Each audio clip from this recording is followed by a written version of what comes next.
All righty. Hey, True Believers England team here, and we just ran into a little bit of trouble.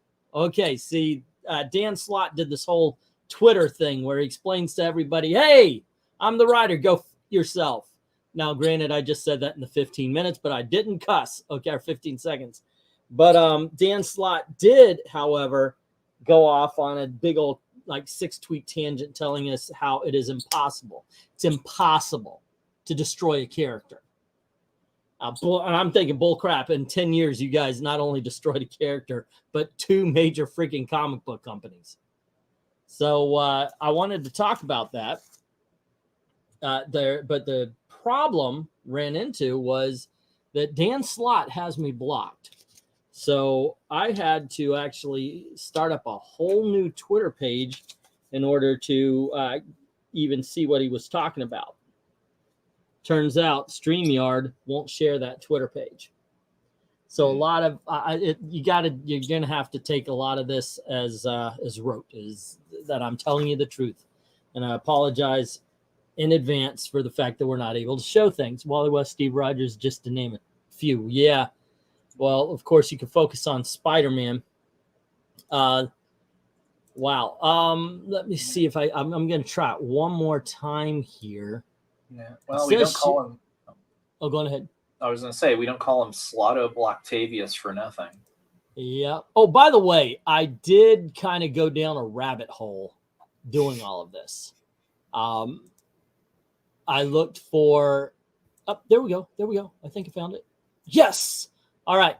I looked for all sorts of stuff. You know, I was trying to find this. What else is out there? And I ran into the Jimmy Quirks thing, and I started reading that. You know, Dan Slott went after Jimmy Quirks. Jimmy Quirks said, hey, wait a second, what about Englentine? He's a good guy. And Dan Slott said, no, he's part of Comicsgate. He's a Nazi, homophobe, racist, name it, whatever.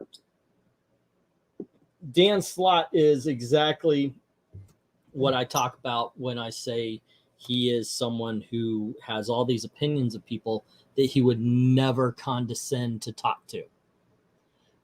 If you want to jump in, Dalton, feel free. Your content right there. You jump in and we just turned a 30-minute into an hour. I am A-okay with that. Come on in, guy. You know I'm messing around, but come on in. All righty. So let's talk about this. He starts off. Can you see this okay? Yeah, I can read it now. Okay, he starts off saying it's impossible to ruin, destroy a long-standing legacy character. If an iconic character has been around for 50-plus years, they're indestructible. Whatever current aspect storyline displeases you as a fan can be handled or hand-waved down the road. The character you love will be fine. Now, they literally ruined Tim Drake within 30, so maybe it's like, okay, we got to get Tim Drake. He's got 20 more years. Get him before that's it, because once it hits 50, he's indestructible. I would just quickly say it depends on what you mean by ruin/destroy. Mm-hmm. You know, certainly you can rewrite any character to make them better or worse. The problem is when you've basically destroyed them or written a displeasing storyline, to use his vernacular in this, people lose interest. Yeah. And once enough people lose interest, no matter how well you rewrite that character, the audience is gone. Well, and also, is whatever change you made permanent? Now, some people don't mind certain changes. Both the Spirit in the 90s, not the Spirit, Spectre and John John's Martian Manhunter were switched from white detectives to black detectives. Okay, that took. People didn't mind. People didn't care. This is the new normal for the characters. Then you go 10 years later. Vic Sage is gone, kids. It's what's her name? Renee Montoya is now the question. Mm-hmm. It's done. It's over. That's not coming back. You know, it's just one of those things. Now that character has been destroyed. Harley Quinn, for example, was a brilliant character who had many, many stories within her that were never told about someone being in abusive relationships. And then she became Deadpool with a hammer. And I And a personally, cheerleader's outfit. now, yeah, right. Instead of the Harley Quinn outfit, you've got booty shorts and a halter top. Now I know there's a lot of people who are saying those are better, but yeah, I've got to say that character is forever destroyed. Unless we get an Alan Moore style, like a Ram V decides to actually tell the tales that can be told with Harley Quinn. I'll give you a few lines there, Dalton, and then we're moving on to the next tweet.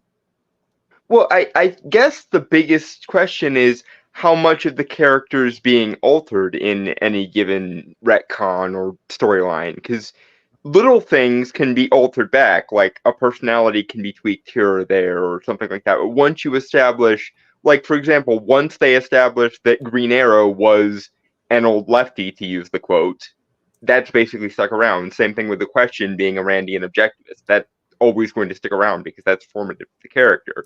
Okay. Now, Dan Slott actually says something we've been saying quite a bit here. He says, but the current story, but what if I don't want to wait that long?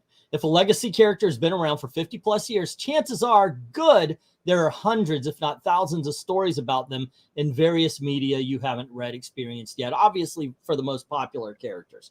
You go to somebody like, say, Black Tiger, who's been around since 1970. He ain't in a lot of books. But doesn't show up very often, no. Yeah, but here's something we have been saying. Look, modern day comics suck. Read the back issues. I just did a very popular for that channel video called Comic Books Were Better in the 1950s. I am now actually working, like literally listing for the 1960s here. By the way, if you guys have any ideas, because I was like, oh, I just blanked out because I wanted to think of them, not read a book on them. But well, I mean, the entire Marvel bullpen basically was launched in the 60s. I don't want to do that. Yeah, definitely I could do Comic Books Were Better in the 60s. Here's Marvel. But I want to add in a couple of extra things. Like I will reveal one of these on Go-Go Checks. I wanted to talk about that. That's in 1980, dude. All right. So, but that's something were better. But that's something we've been saying now on this channel for a long, long time.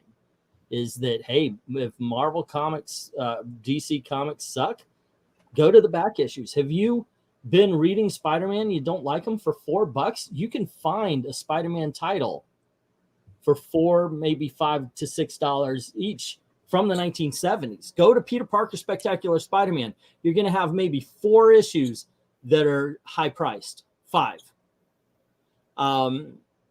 So you could collect an entire run of things that you probably have never read. Web of Spider-Man, Marvel Team Up, great stuff. You don't have to read this jackass's books. Let alone all the trade paperbacks, which you can get an entire storyline for the price of maybe 2 modern comics. How about you? Have anything there to say about this one? Okay. Oh, me? I mean, just reading this. I mean, again, read ahead. We'll get there. Well, it's the classic of, to paraphrase Kelly Sue DeConnick, if you don't like this, don't buy my book. If you don't like my politics, don't buy my books. Oh my gosh, they're not buying my books. I mean, he's basically saying then don't buy it and go spend your money and buy trades of old books. Which, by the way, we highly recommend. Good call, Dan. You know what? Golf clap for Dan Slott. But the broken clock was right for one time out of the day. But the current storyline hurts and disrespects the character. I'm defending them. For a character to stay vital, fresh, especially one that's been around for 50 plus years, storytellers have to take risks and try things that haven't been done with the character before. No, you fat freaking weeble of a man. I swear to God, you look like Violet Beauregard after she ate the fucking gum. That is the wrong freaking thing here, okay? You write a story. Say you write, I'm on Spider-Man because that's Dan Slott's kid, right? For the last 15 years. You write a character and you go, you know what? Maybe we should give him money. Let's find out. They did that with Wally West too. He won the lottery and people didn't like it. I don't want a rich Spider-Man either. It's a little bit out of character, but If you, and this is happening all across the board, Tim Drake, I'm going to bring him up again.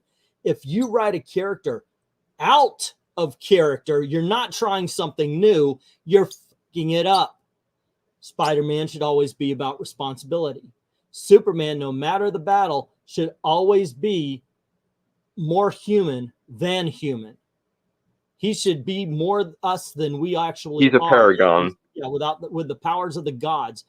Batman, I'm glad that movie showed it. Batman should be about compassion, not about vengeance. Sure, if you're a villain, he's going to break you 8 ways to Sunday because he wants to make sure that you do not do to anyone else what was done to him. There are certain central cores to characters that should never be broken, and we are seeing them across the freaking board being broken. And sometimes, rarely, if you come up with a retcon that really sticks with people, that really resonates with people, that can work. Like I say, when Green Arrow's politics were revealed that he's an old lefty, or when the Question becomes a Randian objectivist, that stuff works because it adds something to the character that wasn't there before. But it doesn't alter what was there before. It just adds to it. It just makes the character more real, more well-rounded. That's not what happens in these kind of storylines. Yeah, no, and I mean, I'm sorry, but nowadays you interpret this, take risks and try things that haven't been done with the character before. It's changing surface elements and making the character miserable. Because for the vast majority of the creators that certainly the big two hire, they don't know how to write happy characters because their personal lives are miserable. And so therefore their characters are going to be miserable. And we don't even need to get that psychological with it, frankly, because it's down to the art school mentality of subvert everything, deconstruct everything. And every single time, and I've mentioned this 6 Ways from Sunday over the years, but every single time someone writes a subversive take on a character, they act as though they are the first person to ever do the subversion. Never mind that the last 3 or 4 or 5 storylines on that same character were also doing subversions. And what is the natural end result? There's never a return to a status quo. There's never a time when Doctor Strange, I'm using him because he's my character, has all of his powers and is actually doing his job well. It's always, and then he screws something up and loses all his powers and has to relearn the same lesson again. And it's the same way with every freaking character. Every time Captain America, does something, it's always grr, the American system is bad, grr, and so on and so forth. Yeah. Well, again, it's certainly one of the big criticisms we've had of people like Tom King, where they love taking a character, ripping them down to the base foundation, literally rubbing their nose in, depravity and being broken. And then he just ends the story. He forgets the part about building the character back up and leaving him in a better place than you found it. Because they don't believe there was something of value there to begin with. They operate on the assumption of nothing of value was lost, basically. 15 years worth of deconstruction, 0 years worth of reconstruction. Let me get some comments and let's see. Man of Action, Slotto getting blocked by Blocktavius is a badge of honor. The back issues are better priced. You can get them for most of them for a song and dance, especially as Maranya is pointing out. Buy great back issues here every Saturday night at 8 p.m. Eastern at England Teens Comic Book Auction. That is words of wisdom. I don't think there's going to be a better comment than that tonight. But we'll see. We'll see if people at least try. Brand synergy cost. Right. Dave is saying even a blind squirrel finds a nut every now and then. Personally, Action says Slotto needs to take that phone and lock it in a closet. Best comic auction on I agree. You know what? Jay's going for that Maranya slot as best comic. And Glenzer is pointing out that an omnibus for $90 gives you 30 issues. $3 a pop when you're buying. So yeah, if not more. Sometimes it's quite a lot more than 30 issues. Well, yeah, sometimes they run 150, but you give yourself a few weeks. It's going to be on Amazon for cheaper. Yeah, but you do have to buy. You got a sweet window. You better buy it. Otherwise, it's going to go up. I did that with Dr. Doom. I was like, oh, I want that Doom Omnibus. But I have to get this. I have to get that. I have to. Okay, it's only $60. It's only. What do you mean it's $120? You know, so it does go up. Yeah. All right. Let me move. I will say though, that initial price is a bit of a sticker shock game if you're justifying it as oh yeah, it's only $3 an issue. Yeah. All right. Let's see. And when that happens, whatever ways those stories deviate from the norm will inevitably upset a number of hardcore fans. Conversely, they could also excite other parts of the base and catch the attention of new fans. Okay, dumbass. This is like a dumbass. The reason why this is a dumbass statement is because it's an obvious dumbass statement. You have 4 readers. They are loyal as fuck. 4 other readers come along. Now, what you want to do is say, hey, 4 readers, I hope you enjoy this story. I'm going to write something for you that might also be good for them. What you're doing is you're kicking the original 4 readers off, so the other 4 readers come on and you never get higher than 4 readers. As a matter of fact, I'm sure many people here would think you have 4 readers. You kick them off. Here comes 2 more. That is exactly what I was just about to say. It's not an even 1-to-1 trade, and even if it were an even 1-to-1 trade, the 4 people you get back are going to be casuals. They're not going to have the kind of emotional connection to the characters or the storytelling or the long form nature of it, and that's going to result in 4 new readers come along, if it's 4, and then 2 of them leave. And maybe only one of them stays behind, and even they eventually get bored or annoyed. Yeah, well, or I mean, if you want to be really cynical about it, if 4 new people come on, one actually reads and buys the book, the other one reads synopsis of it, and 2 others are just cheerleaders saying how great it is on Twitter. Well, there's that too. That's why I think you may bring 4 people towards you. Only 2 of them are actually buying the book, and you lost all your. And by the way, this is not something I'm actually making up out of my head. I talked to C.B. Cebulski about this a few years back, and he was talking about how, that there was a whole bunch of female readers out there, and they're trying to get them. I say, but you're doing it at the expense of your current readers. Also, after that, I did a video to find out that those female readers he's talking about are reading manga. I was about to say don't exist, but yeah. He thinks they do, but they're not even into comics. Now, granted, there's always exception, but they were more into manga. And I talked to him about it. I said, you're giving up those of us who, by the way, were trained.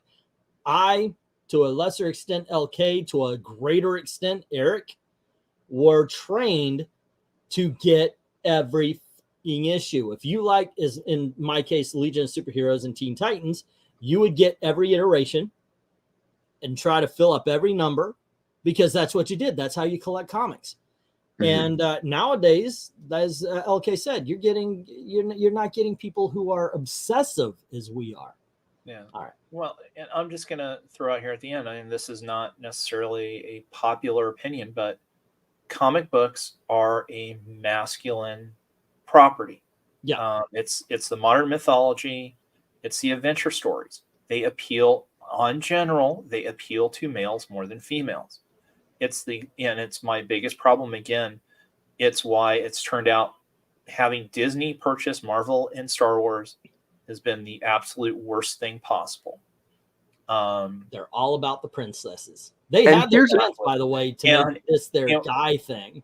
Yeah, well, and what's really annoying is that, of course, if you go back and find old videos with Bob Iger talking about, how great it is and why we've purchased Marvel and why we purchased Star Wars, he'll talk about, well, we want to even things out. We've got the princess market over here. Now we want to appeal. Now we want to bring back and get Disney associated with boys and young men. Okay, great. The same was true of Marvel when they bought that as well. Yeah, and then what do? They turn around and basically, I'll say feminize both of them. And so now you've driven out the hardcore fans over the decade, and you're not replacing them with near enough. And here's another little little irony, especially related to the manga point. Not only are you trying to appeal to female manga readers who mostly read like slice of life stuff or romance manga, you're also driving a lot of the comic book fans to read shonen, which are the superheroic adjacent, adventure story adjacent battle manga. You're driving a lot of the original comic fans into reading manga, specifically shonen. Granted, there was already an audience primed for that because my generation absorbed anime a lot more than previous generations did, but still, a lot of disillusioned comic book fans wind up going, I'm going to give shonen a shot. Maybe it will have the fights and the masculinity that I'm looking for my comics. And very often it does. Yeah. All right. Let me get some comments here. I do like what Man of Action said. They've destroyed any sort of emotional attachments to the character. I think that is by one, you have these writers who don't give a shit about the characters writing the comics. Another one is I'm going to go to Grant Morrison and Brian Michael Bendis, Mike Millar on this, who wrote for Justice League and then the Ultimate line. And they started writing for trade paperbacks, which led to we need a number one every 6 months. Every jump on is a jump off. If they don't care about it, you don't care about it. People are popping up with powers they shouldn't have. Strength levels up and down is needed to the point where you get people standing up to other characters they should never stand up to. I remember one of the best Spider-Man comics. I think it was an Acts of Vengeance. There was a old thief. I think it might have been the first appearance of Silver Sable, but there's an old thief who stole something from Dr. Doom, and Spider-Man knew he had to protect this guy from Dr. Doom. So Spider-Man, knowing that he was going to have to do this, went around to his family saying goodbye because he knew he's fighting Dr. Doom. Yeah, he's going to fight Dr. Doom, and there's no way he's going to survive. Nowadays, well, nobody knows how strong I am. One punch Doom. Let's go have coffee. I'm just exaggerating a little bit, by the way. Yeah. Well, I was just going to say too. I mean, one other consequence of this writing for the trades is so many of these stories are padded out. Yes. That in the old days, these would have been 2-issue storylines, maybe 3 issues. And instead, they're expanded out to 5 or 6. And consequently, you get all of this talking and all of this dialogue and no action. Literally, I was actually thinking the last two, the Batmans anyway. I did 2 Bad Comic Beatdown lives about the Batman Catwoman war. And it wasn't until I was done, I was actually just kind of kicking back thinking, not about the comic, and it popped in my head. Those were the same freaking issue. Like if you took what happens, like all of the new information, it would fill out one 52-page book, maybe. Actually, I would pull that back, maybe a 25-page book, because the information given in the second part of the Gotham War is the same as the first part of the Gotham War. So there you go. Well, part of that is the new writers actually don't like the superheroics. They basically see the superheroics existing as an inconvenience. They want to write slice of life stuff. So you can, I'm sure everyone can count what I'm about to suggest, which is think back through the last couple comics you read. How often did this happen? The actual superheroics happened in the beginning of the story and the end of the story. Everything in between was slice of life stuff, was the character going about their day-to-day life. That has been going on since All New, All Different, since 2013. I noticed that pattern so much reading Marvel when I was doing the Marvel versus DC Independence, where I would read like 21 books and then see who had the better books. I started noticing you get the end of last issue story in the first 5 issues or 5 pages, and then you got the setup for the next story, and then it's just talking. Yeah, you're right. Let's see. People who don't read comics don't know they even make new comics no more, says Dave. When I got into comics back in the day, they felt like they were written for a general audience, says Marani. I'm going to have to skip over here. Talium saying he would happily choose manga over a lot of present day comics. Let's see, unless the food is hostess. Okay, got it. By the way, for fun, when I made my review video today, I reviewed Wonder Woman, Silver Surfer, and an independent comic book. In between reviews, I did a Hostess Pie ad. Nobody's made mention of any of it yet, so I want to see how that goes over. I made the jump, had someone turn me on to Berserk, and I was buying the volumes 2 at a time. No modern comics, says Dark Admiral. Yep. I still haven't been able to get into anime or manga and such. So, but it's not like I go, oh, this is better than that. It's just, not my cup of tea so far. All right, let's move on.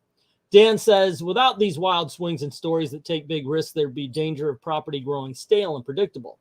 And again, for a character to have survived so long, there's the knowledge of a reboot, reinvention, or hand wave could put all the toys back in the box. Well, okay, you can go ahead. Well, I was going to say, here's the problem again: the classic double-edged sword. You have now trained an entire generation plus of readers that, well, this storyline doesn't matter because there'll be a reboot, or this person will come back from the dead. So it doesn't matter. You've taken away any of the urgency, anything, the tenseness of the sword. Even aside from the action, it never has any continuity or emotional impact on the characters after a storyline is finished. It's another symptom of that writing for the trade nonsense, albeit a secondary effect of writing for the trade, which is the entire story is contained within the trade, so it will never be referenced again. That is nothing ever leaves an actual impact on the character or the character's life or the character's worldview as a result. I'm done with the killing off a hero to bring him back 3 months later. Like I roll my eyes now anytime. Well, I was dead for it's. At this point in time, somebody needs to die and go away. Death is a revolving door. All right. Let's see. Despite the histrionics, there's always the knowledge that the fan base that existed before you felt the exact same way over a previous story or status quo. And guess what? That character we all know and love is still here and still thriving. Okay, let's say we've got Superman. You have pre-crisis and post-crisis. Post-crisis is just as noble. He's just as godly powerful. Of course, he's less. I shouldn't say just as. He may be less, but he's still the proportionately. Proportionately the most powerful in the DCU. Yeah, the only thing they really changed, they gave more credence to the supporting cast. But he was at the core Superman. Batman was Batman. He was so recognizable as the character.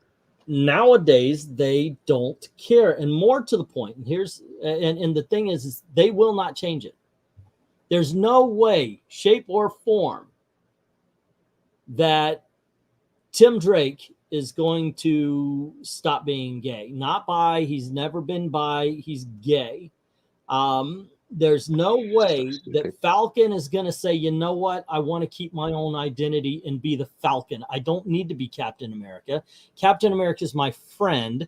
I don't need to wear his clothes and take his name. I will make my way as my own person.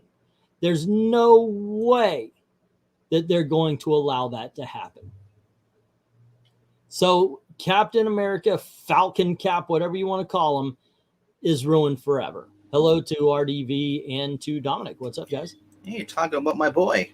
When I mean boy, I mean Spider-Man. Well, we're talking about the character. Well, good evening to you too, Bakeman and everyone. Whoa, Dominic, you're louder than everybody else. For one. Personally, for me, I want Peter Parker and Mary Jane to have his daughter Mayday Parker alive and kicking. To be fair, Slott's run on Iron Man had tiny rhinestones of good story and characters. He did dig into the lore. Execution of the stories, however, was subpar at best. Christos Gage wrote the best of them. The Mary Jane has powers. What a dumbass idea. this is something I didn't like since the 80s. I read Iceman, and he was trying to save his girlfriend. I was like, why is his girlfriend involved in anything?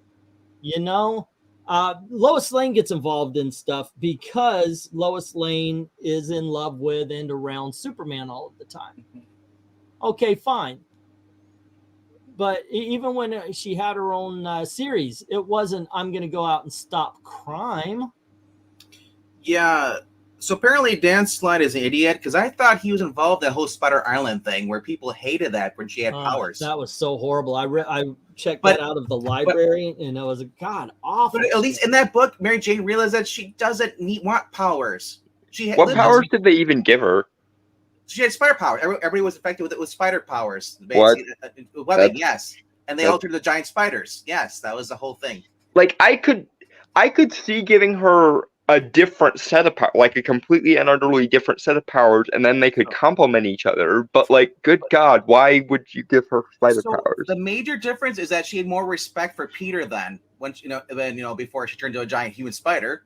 But even in Renew Your Vows, she had took that character Regent's powers or suit, was able to copy Peter's powers, so she could be with her daughter and Peter and help him out.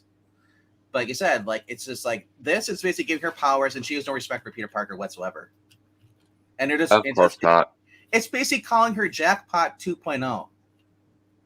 Basically, all that made you special was the powers, so give them to me and I'll do it better. Basically, was the logic, I'm assuming. Oh, all the onions that he wrote. It's getting that way. And I mean, one thing I wanted to point out is, so okay, let's talk over, let's say it, the last decade. What character has gotten reverted back to a status quo that fans used to like? None. Moon Knight?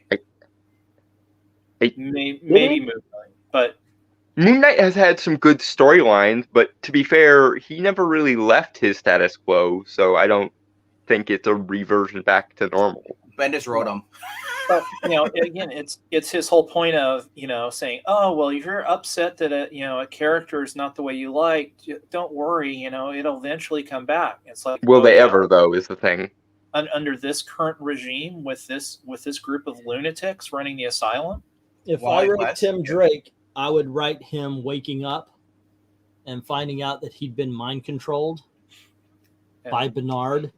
I would pull the whole Sean Gordon Murphy thing and say that's not even him. It's been a clone this whole entire time. Oh, there you go. That would work too. I would just make him bi, for God's sake. Like, can we? Like, that wouldn't be so bad. Like, I remember. Okay.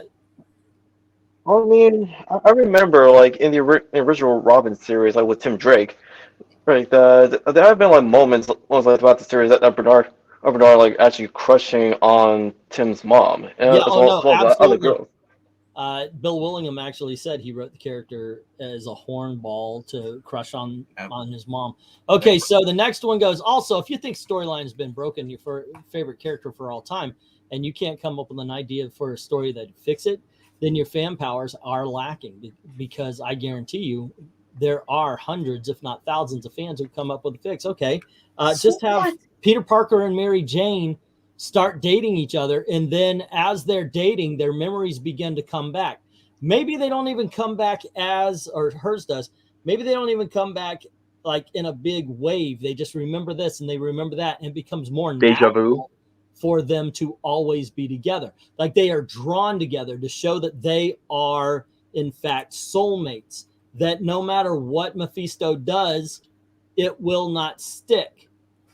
But Emmy the Vampire Slayer here on Twitter says, Marvel managed to do this with Spider-Man when they made One More Day. Amazing Spider Teenager Forever. Yeah, they took away all the responsibility, to which Dan Slott replies, impossible, because a fan told me Marvel already managed to ruin Spider-Man with the Clone Saga.